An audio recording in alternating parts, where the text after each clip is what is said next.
Hey guys, well, I got the radio together, I guess. Got a radio and I got something else extra.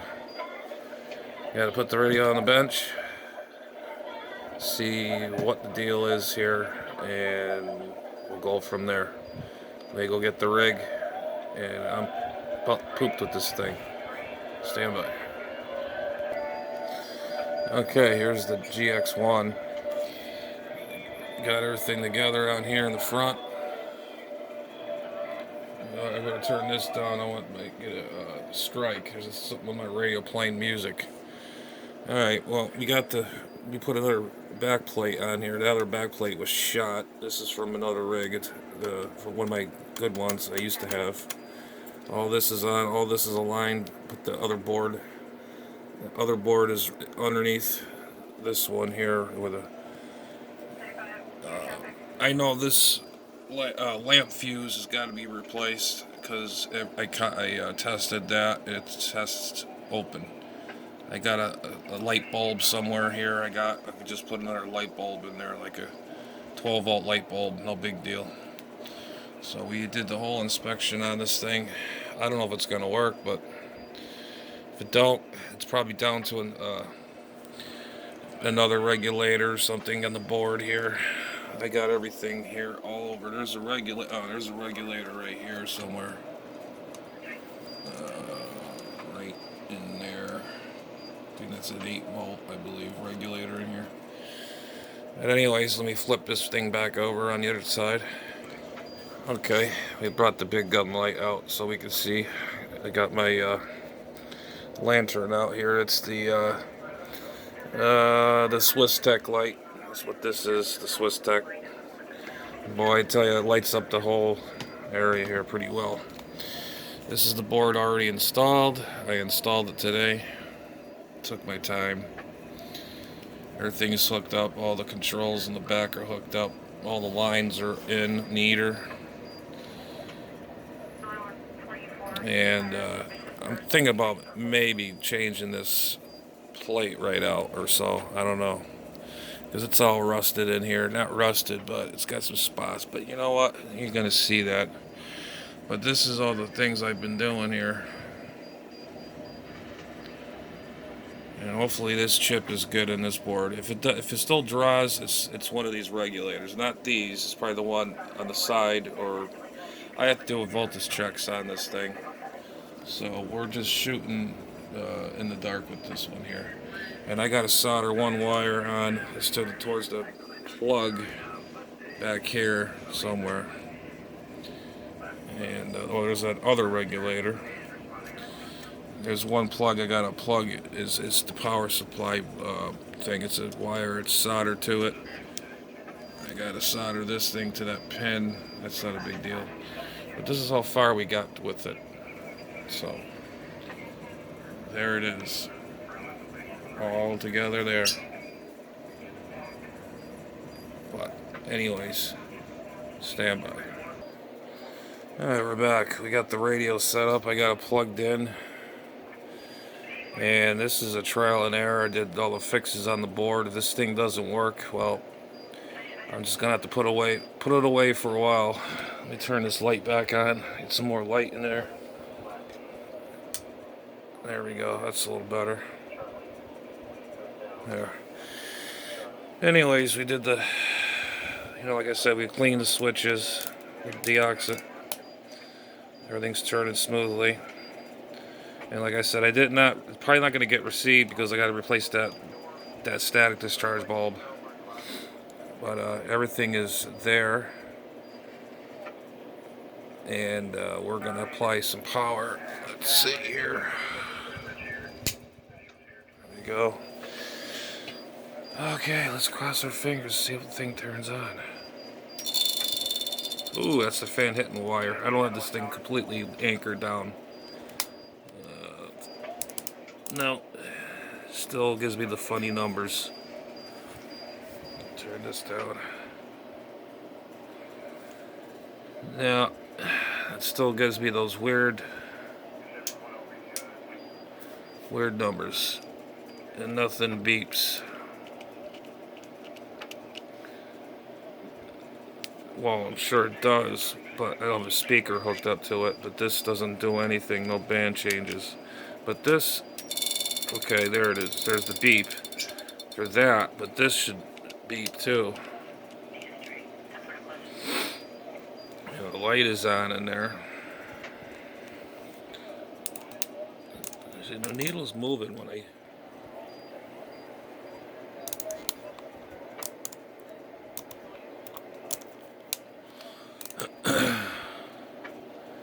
I don't know what's going on with this thing. I really don't know.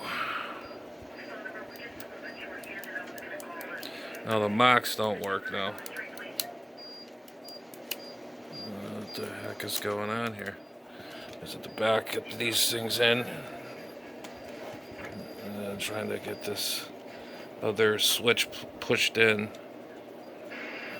Stand by, hang on a minute. Okay, I'm not having much luck here. I tried to hard reset, but when I hit the switches for the RF amp, you can actually hear the click in there for the amplifier. That's working, and that's the ALC power button, processor, front end receive. I noticed yeah, it doesn't key up anymore. I don't know why.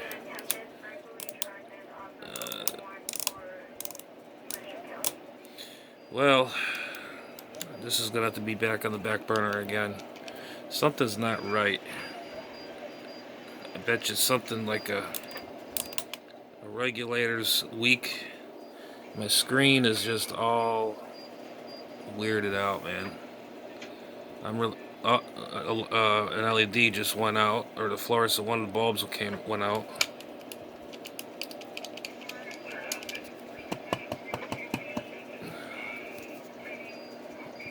Oh Lord, this sucks.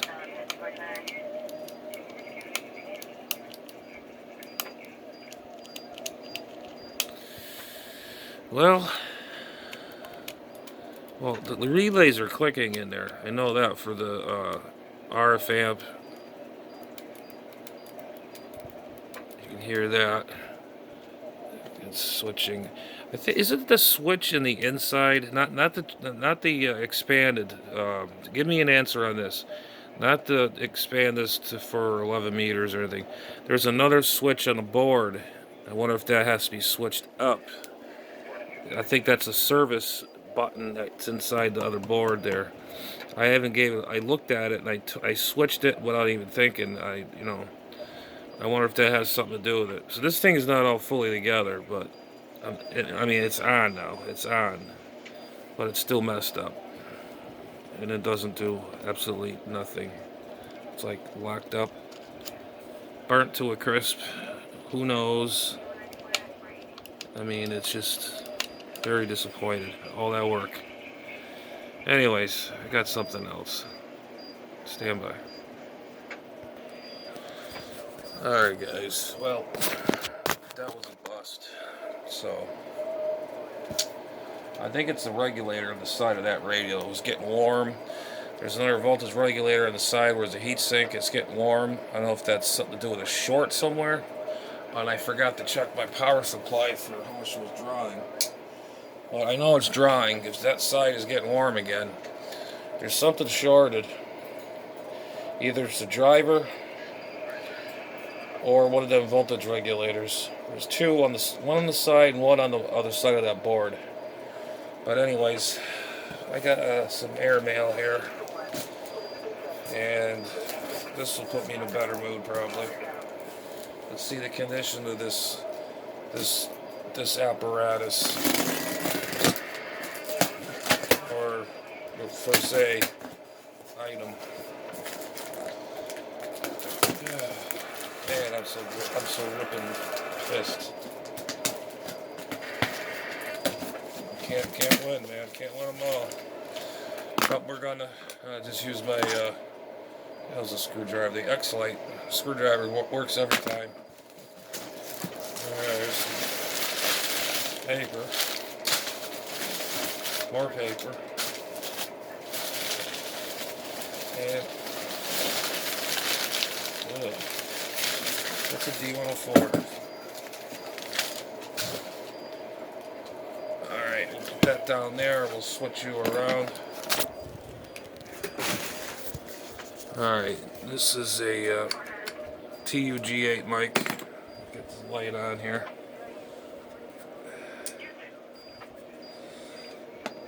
Alright. Yeah, she needs cleaning. That's not a big deal. I can task that. Hang on. I can't do this with two hands. I gotta push up that bar thing up. Hang on. Okay, we got that. This connector's been on here for 100 years. Hopefully this is not another underground freaking piece until I open up the bottom of this. But this is going to be another project, a D104 microphone. It's not in really that bad shape. This can clean up nice. Cord's in good shape. Let's see the back side of it. Hang on a minute. Yeah, it's pretty weathered. It's been sitting around for who knows how long.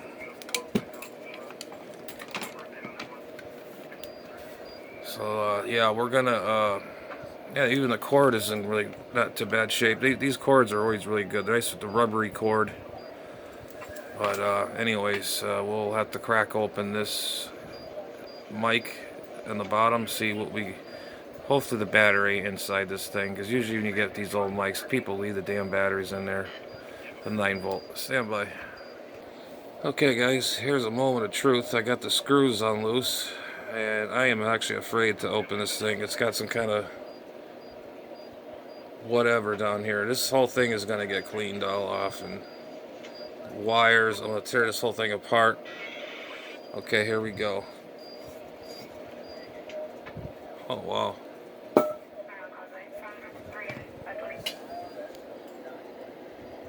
That is actually not that bad. Look at that. Somebody did a mod there. That's coming out. I'm going to put this all back to where it's supposed to be. Well, actually, they just put a capacitor. Maybe it lowers the volume down on it, and there's no battery in there. And look how clean that is. No battery.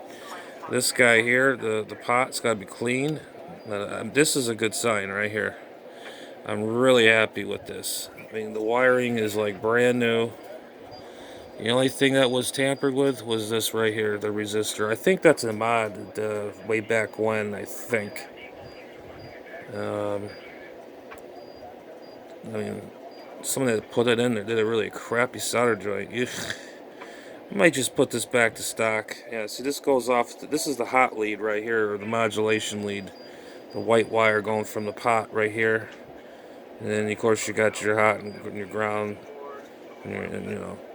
But I'm actually really surprised about the underneath of this. I'm actually impressed. And they looked horrible. Really horrible. And here's the schematic.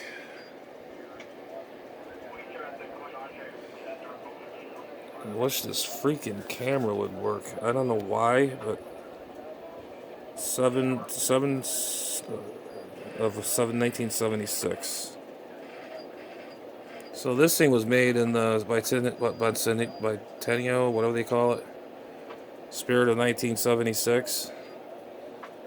And at this time they were making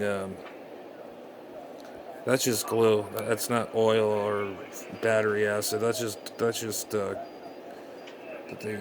glue. They glue this paper on, and I'm actually impressed for once.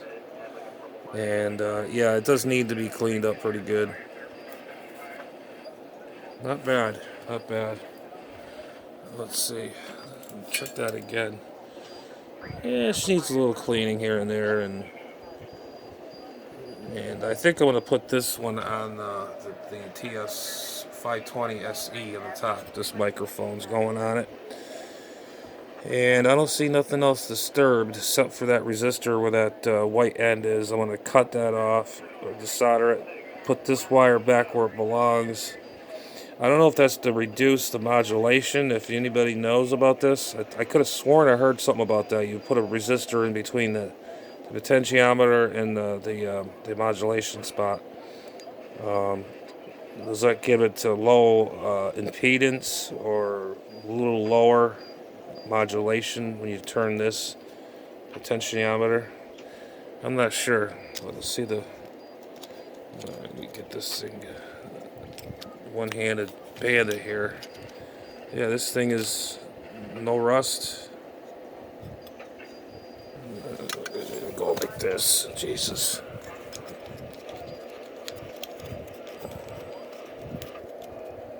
No rust. I wonder if they. No.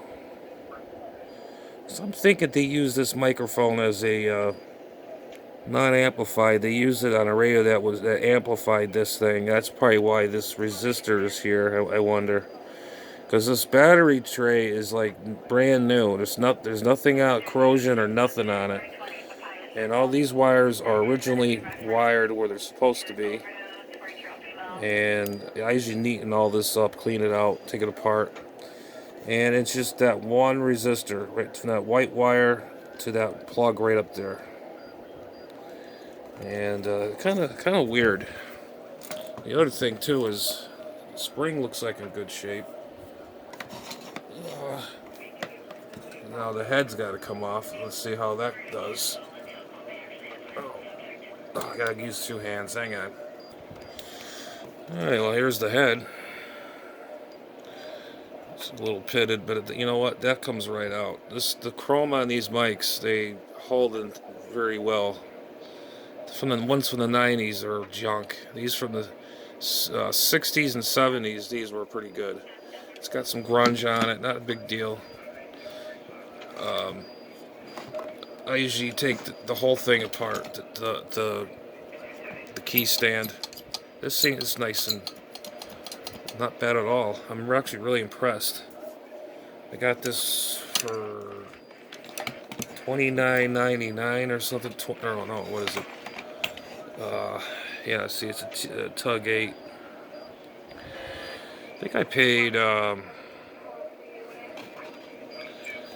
what is it? I can't remember. Yeah, even this lead is long. That's a good sign. This mic was probably used for one radio at the time, and they did that mod in here. Just has one little nick in it right there. That's it. Other than that, it's in really good shape. It just needs to be cleaned. As you can see in the light, it's all like, it's got this haze on it. And I want to check the element in there and make sure that works. But either than that, this thing here is, I think it's going to be a good microphone. I mean, the underneath is just, I mean, look at it. I mean, it's pretty darn good shape. Not bad. So, anyways, I'm pretty happy about that. About something. Alright, put this over here. This mic cord, you can see. So if somebody had a boot on here for this part right here, I'm going to just cut that off. Or maybe just save it. I don't know, it's a good strain relief. This mic pin is old as probably the microphone. It's all deteriorated. But either than that, the mic, even the coils are on like that. This mic's just been probably sitting somewhere for a while, and this mic is very usable. Very, very happy. The cost, I think it's worth every dime I paid for it, because it's, the guts inside are like brand new. Cable's really good shape. The head is good. Because usually how I can tell by the heads, if you spot if somebody messes with these, is by the screws. If they're not lined like this way, certain ways, you could tell if one's up this way, that way, this way, and then you could tell by the screen too. Either it's cross-hatched this way or that way. I don't know. Some of you guys think I'm crazy, but I know the difference. I don't think this head was ever taken apart. Look inside there. It looks good, and there's no slop in it. That's pretty good. A nice TUG8. But sorry guys about the radio there. We're gonna have to put that on standby for a little bit there. Not very happy at all, but it's what it is what it is, you know. But gotta fill up on the old monster drinks. This keeps me going. It's good stuff. It's actually juice. It's not the soda you think it is, or pop or whatever. It's juice, and this is 0 calorie, 0 sugar. It's all pure juice. And this is where I was working on the radio on some solder there. But anyways, guys, I got messed clean up here. So that's the story of that. The radio is still messed up. I think it's one side, that regulator, it's on a plate. It's on a plate. That one regulator on the side of that radio got warm. There's something shorted in that radio now. Either it's a bad, it's a bad regulator or a bad resistor or something. I think it's that regulator on the sides. It got really warm. So everything else I did to it is like brand new. I redid everything. And I gotta do some voltage checks next time I get around to it. But I'm just a little disgusted right now. But hey, that's what it is. Like Radio Nut told me, he goes, "You got a basket case on your hands." Evidently I do. But hey, of all this whole thing, I got a nice, decent microphone. He's cleaning, and I'll keep you guys posted on that. And it's a real nice mic. I think. Oh yeah, I paid. I think it was like $30 or something like that even. So it's like $40. I mean, not bad. I mean, the underneath is like brand new. But anyways, we'll say 7.3 for now, and we'll take care of it. Have a good one.